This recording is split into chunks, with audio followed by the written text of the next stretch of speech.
Brought to you by TechnoSpark 20 series smartphones. नमस्कार तुम्हा सगळ्यांचं स्वागत आहे मुंबई तकमध्ये।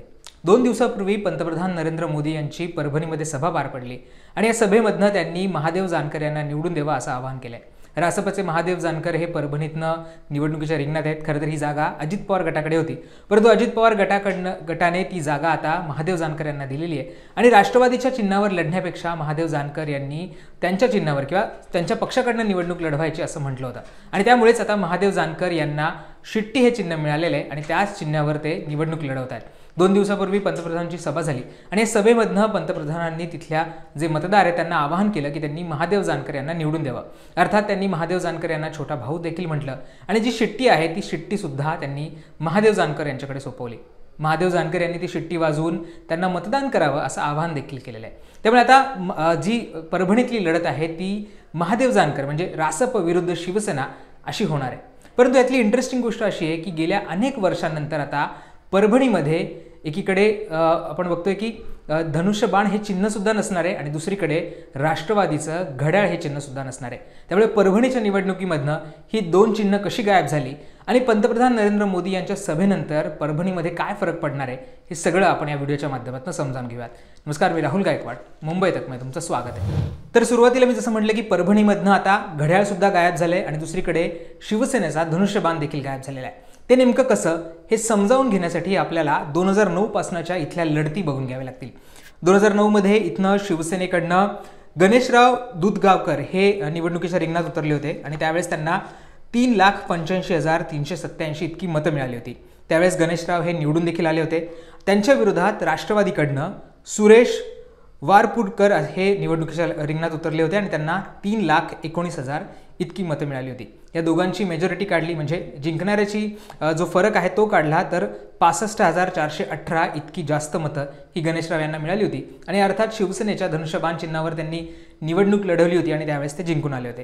त्यानंतर 2014ची निवडणूक या निवडणुकीमध्ये सुद्धा ही जी जागा आहे परभणीची ही शिंदेंकडे होती। त्यावेळेस शिवसेना ही एकत्र होती आणि त्यावेळेस पुन्हा एकदा तिथनं संजय जाधव यांना निवडणुकीच्या रिंगणात उतरवलं होतं। संजय जाधव यांना 2014च्या निवडणुकीत 5,78,455 इतकी मतं मिळाली होती आणि त्यांच्या विरोधात पुन्हा एकदा राष्ट्रवादीने आपला उमेदवार दिला होता। राष्ट्रवादीकडनं विजय भांबळे हे निवडणुकीच्या रिंगणात होते आणि त्यांना 4,51,300 इतकी मतं मिळाली होती। आता 2014ला ही मेजॉरिटी वाढली आणि मेजॉरिटी जी संजय जाधव यांची होती ती होती 1,27,155 म्हणजे 2014 मध्ये सुद्धा ही जी लढत आहे ती शिवसेना विरुद्ध राष्ट्रवादी झाली होती आणि त्यावेळेस सुद्धा तिथे धनुष्यबाण होता आणि इकडे राष्ट्रवादीचं घड्याळ हे चिन्ह होतं। 2019च्या निवडणुकीचा आपण जर विचार केला तर पुन्हा एकदा सारखीच लढत झाली होती म्हणजे शिवसेनेने आपला उमेदवार उतरवला आणि इकडनं राष्ट्रवादीकडनं आपला उमेदवार उतरवला होता। शिवसेनेकडनं संजय जाधव यांना पुन्हा एकदा उमेदवारी देण्यात आली होती आणि त्यांना 5,38,941 इतकी मतं मिळाली। तर राष्ट्रवादीकडनं राजेश विटेकर यांना निवडणुकीच्या रिंगणात उतरवण्यात आलं आणि त्यांना 4,96,742 इतकी मतं मिळाली होती। आता 2019च्या निवडणुकीमध्ये सुद्धा संजय जाधव हे निवडून आले आणि तिथे शिवसेनेची जागा जी परंपरागत जागा शिवसेना लढवत आलेली आणि जिंकत आलेली आहे तिथनं त्यांनी विजय मिळवला। अर्थात आता आपण 2024 मध्ये येऊयात। 2024 मध्ये ही जागा कोणाकडे जाणार हा सगळा प्रश्न होता। राष्ट्रवादी जेव्हा अजित पवार गट हा महायुतीसोबत गेला त्यानंतर असं ठरलं की जागा महायुतीला मध्ये राष्ट्रवादीला द्यायची, अजित पवार गटाकडे द्यायची। त्यानंतर उमेदवाराची शोधाशोध झाली। ऐनवेळी महादेव जानकर हे महायुतीमध्ये सहभागी झाले।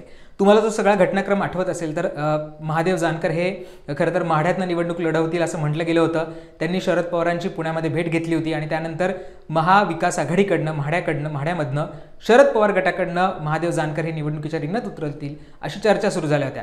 महादेव जानकर हे शरद पवारांना भेटल्यामुळे या चर्चांना उधाण आलं होतं। त्यानंतर सुद्धा पवारांनी काही सुतोवाच केले होते की कदाचित महादेव जानकरांना आम्ही निवडणुकीच्या रिंगणात उतरवू, त्यांना राष्ट्रवादीकडनं माढ्यातनं उतरवलं जाईल कारण माढ्यामध्ये ही महादेव जानकरांची ताकद आहे आणि तिथे धनगर समाज मोठ्या प्रमाणात असल्यामुळे त्याला त्यांचा फायदा सुद्धा होऊ शकतो।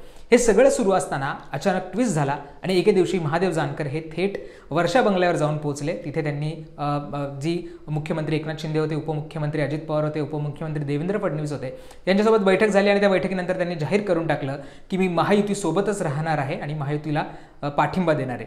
अर्थात हे सगळं झाल्यानंतर मग त्यांना कुठली जागा दिली जाणार, कोणाच्या कोट्यातनं जागा दिली जाणार या सगळ्या चर्चा सुरू होत्या आणि अखेर नाव फायनल झालं आणि परभणीतनं महादेव जानकर यांना निवडणुकीच्या रिंगणात उतरवलं जाईल हे फायनल झालं। आता ही जागा होती अजित पवार गटाकडे, त्यामुळे अजित पवार गटाच्या चिन्हावर ते निवडणूक लढवणार का, घड्याळाच्या चिन्हावर निवडणूक लढवणार का, हा सगळा प्रश्न होता. परंतु महादेव जानकर यांनी याला नकार दिला आणि मी माझ्याच पक्षाच्या नावावर निवडणूक लढवणार असं त्यांनी सांगितलं. आणि त्यामुळेच ते आता रासपच्या चिन्हावर म्हणजे रासपकडनं ते निवडणूक लढवत आहेत. अर्थात त्यांना महायुतीचा पाठिंबा आहे, अजित पवारांचं त्यांना समर्थन आहे आणि त्यांना जे शिट्टी चिन्ह मिळालेलं आहे त्या शिट्टी चिन्हावर ते आता निवडणूक लढवत आहेत. त्यामुळे आपण जर बघितलं 2009 पासून इथे शिवसेना विरुद्ध राष्ट्रवादी अशी लढाई होत होती, धनुष्यबाण विरुद्ध इथे घड्याळ अशी लढाई होत होती. परंतु या निवडणुकीमध्ये आता धनुष्यबाण पण नसणार आहे, कारण इथनं आपण बघतोय की संजय जाधव हे शिवसेनेचे उमेदवार असणार आहेत आणि दुसरीकडे महादेव जानकर हे उमेदवार असणार आहेत, दुसरीकडे संजय जाधव जे आता उद्धव ठाकरेंसोबत आहेत ते उमेदवार असणार आहेत. त्यामुळे तिथे आता उद्धव ठाकरेंना मशाले चिन्ह मिळालेलं आहे, त्यामुळे तिथे आता शिवसेना हे नाव जरी असलं म्हणजे शिवसेना UBT उद्धव बाळासाहेब ठाकरे हे नाव जरी असलं तरी तिथे धनुष्यबाण हे चिन्ह नसणार आहे, तिथे मशाल चिन्ह असणार आहे. आणि ही जागा जरी राष्ट्रवादीकडे असली, राष्ट्रवादी इथनं परंपरागत निवडणूक लढवत असली तरी सुद्धा आता इथे महादेव जानकर निवडणूक लढवत असल्यामुळे त्यांनी जो घड्याळ चिन्ह ते घेण्यास नकार दिल्यामुळे इथनं आता शिट्टी हे चिन्ह असणार आहे. त्यामुळे ही जी लढत आहे परभणीची आता शिट्टी विरुद्ध मशाल अशी होताना आपल्याला दिसते. इंटरेस्टिंग गोष्ट म्हणजे जे राजेश विटेकर आहे जे मागच्या वेळेस NCPकडनं निवडणूक लढवले होते त्यांनी आता महादेव जानकरांना समर्थन दिले आणि ते महादेव जानकरांसोबत आता प्रचारामध्ये देखील सहभागी होणार आहे. तर हे सगळं होतं त्या परभणी लोकसभा मतदारसंघाबाबत.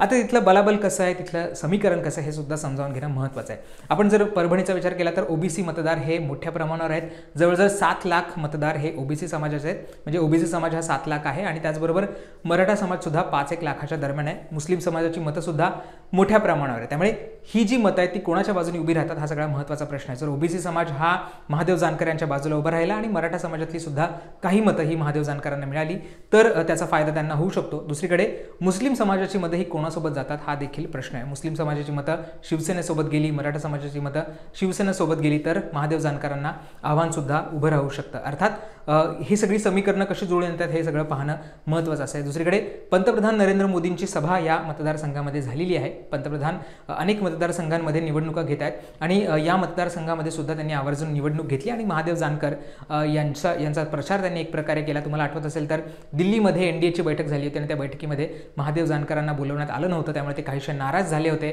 त्यांनी त्यांची जी नाराजी आहे ती विधानसभेचं जेव्हा अधिवेशन सुरू होतं त्यावेळेस उघडपणे बोलून देखील दाखवली होती. त्यामुळे महादेव जानकर कुठेतरी महायुतीमध्ये नाराज आहेत का हा सगळा प्रश्न होता. ते शरद पवारांना भेटल्यामुळे हा प्रश्न आणखी बळावला होता, परंतु अखेर त्यांनी महायुतीमध्ये राहायचा निर्णय घेतला आणि आता ते महायुतीकडनं निवडणुकीच्या रिंगणात सुद्धा उभे आहेत. त्यामुळे पंतप्रधानांची सभा ही खूप महत्त्वाची मानली जाते आणि पंतप्रधानांनी महादेव जानकरांचा प्रचार केल्यामुळे जी धनगर मतं आहेत ती एकीकडे महायुतीकडे ठेवण्याचा प्रयत्न हा कुठेतरी महायुतीचा आपल्याला दिसतोय, पंतप्रधानांचा दिसतोय.